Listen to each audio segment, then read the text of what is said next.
Kajan Guasme Banaquin ke numberi kia quen ka tungnas no numbers kia quen kan quen ka tin chet ko de kono bang am bang a quen de kono kel rew diok ngwan dich bakel baro badek bangwan kertini shol ke quen ka quen ko ken gwar ka ne ke alo mete ke te quen ka milat kono horew ki hodiok ke yankel kada to kan dial de na de ka lok ka mo gwar ka dor en men ban gui tin ne jan gwasme ban gui ka do badan de ka quen ka ja ka tungna na se ka mishadinga ke de ka gorde ban gordan de gorka ban ka gui kel shi kon be jenten ban gor ban ja ngach de ka gorde ke do blin de gorka mo ka tungna na ban ja linkel gwasme to kon ka bang wona ka wel na me abang ken yamba ka quen bana kulo ka guardian bang kel rew diok ngwan dich bakel baro badek bangwan well ken ditiken dial shal ka quen ka tungne nas baka gol ko ban ka kulo quen kel na me shwale bang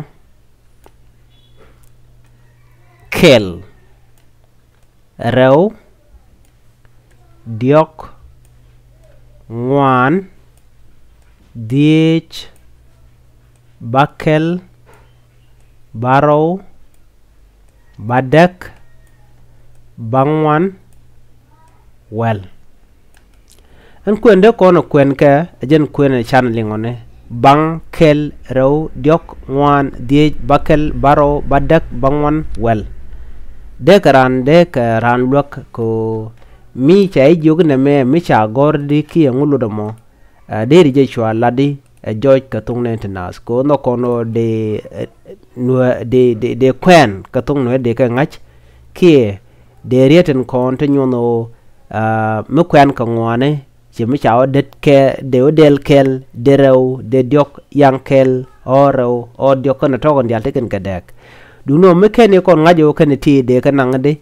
de be ko chi tung no re shi ban ka shi ka de ngach gwaza me chono dong adi ka gor ke bane ki lariet che ka bangamo kel rew diok ngwan dich bakel baro badek bangwan well gwasme biya ngajo mu gwar ka dor bi bane ke be kon ngajo ken ban dialti toko ke commercial ke ban yuale ko ken ban yuale toko ke ban sek jodien ken ban sek jodien set ke na me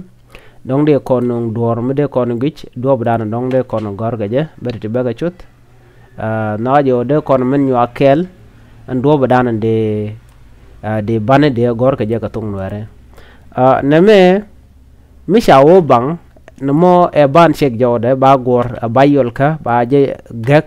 ke ba en shal ke ba en sek jode namo bang antema bang me nyode ne mene ne me jala bang e ba ke a kenga bang ne me bang mo kon ga kele ka ke e kela jane ke go nyok bang kel rew diok ngwan dich